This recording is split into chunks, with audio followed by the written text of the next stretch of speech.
CBSE class 12 Hindi core NCERT solution RO पाठ 10th Usha Shankar Joshi. Question number 1, छोटे चकोने खेत को कागज का पन्ना कहने में क्या अर्थ निहित है? उत्तर, कवि अपने कवि कर्म को किसान के कृषि कर्म जैसा ही बताता है। कवि कहते हैं कि मैं एक प्रकार का किसान हूँ। किसान के खेत के समान उसके पास चकोरे कागज का पन्ना है। जैसे किसान जमीन पर बीज खुद जल डालता है, उसी प्रकार मैं कागज पर शब्द भाव बोता हूँ।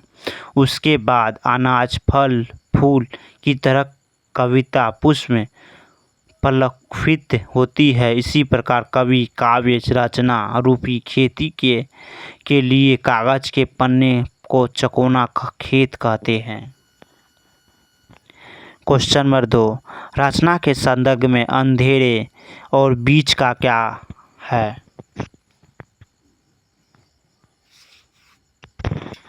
उत्तर, रचना के संदर्भ में अंधेरे का आशय भावना मत आंधी से है, जो कि मन में अचानक किसी वस्तु व्यक्ति भाव स्थिति को देखकर उत्पन्न होती है। जैसे कोंच पक्षी की करुण विलाप को सुनकर वाल्मीकि के मन में व्याख्या उत्पन्न हुई। बीच का आशय उस रचना विचार और भावी अभिव्यक्ति से है। जब कोई विषय कवि के मन में उतरता है और वह अभिव्यक्ति के लिए व्याकुल हो उठता है। क्वेश्चन नंबर 3, रस का अक्षय पात्र से कवि ने रचना कर्म की किन विशेषताओं की ओर इंगित किया है? उत्तर, कवि ने रचना कर्म अर्थात कविता को रस को अच्छा पात्र कहा है। काव्य का आनंद दिया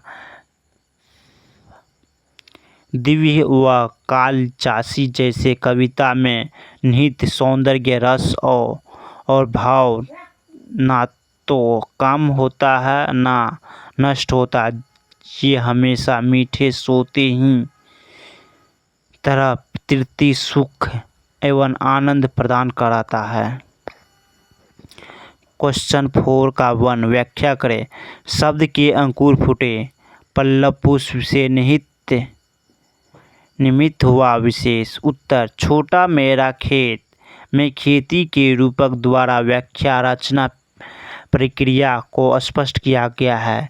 जिस प्रकार धरती में बीज बोया जाता है और बीज उत्पन्न रसायनों हवा पानी आदि को पीकर तथा उत्पन्न चरणों से गुजरकर बड़ा होता है, उसी प्रकार जब कवि को किसी भाव का बीज मिलता है तब कवि उसे आत्मसात करता है।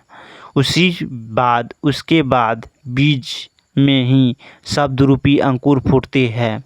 उसमें विशेष भाव के पत्ते और फूलें पनपती है तथा पश्चात कवि का जन्म होता है। रोपाई क्षण की। क्वेश्चन नंबर 4 का, कटाई अनंतता की लूटते रहने से जरा भी नहीं कम होती। उत्तर, सहताई कृति से यह अलौकिक रस धारा फूटती है। उसके निहित सौंदर्य रस और भाव ना तो कम होता है और ना नष्ट होता है।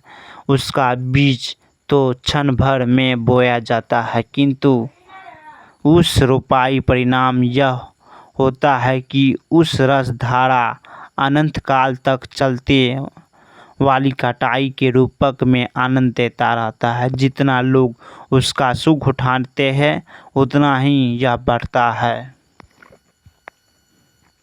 क्वेश्चन नंबर 5, शब्दों के माध्यम से जब कवि दृश्य चित्रों ध्वनि योजना अथवा रूप रस गंध को हमारे एकत्र अनुभवों में साकार कर देती है तो बिंब का निर्माण होता है। इस आधार पर प्रस्तुत कविता के बिंब खोज करें। इस कविता के दृश्य चाक्षुण्य बिंब उकरे है। छोटा मेरा खेत चकोना, कागज का एक पन्ना, शब्द के अंकुर फूटे, पल्लव पुष्प में निहित मित झुकने लगे फल, नभ में पाते बांधे बगुले के पंख।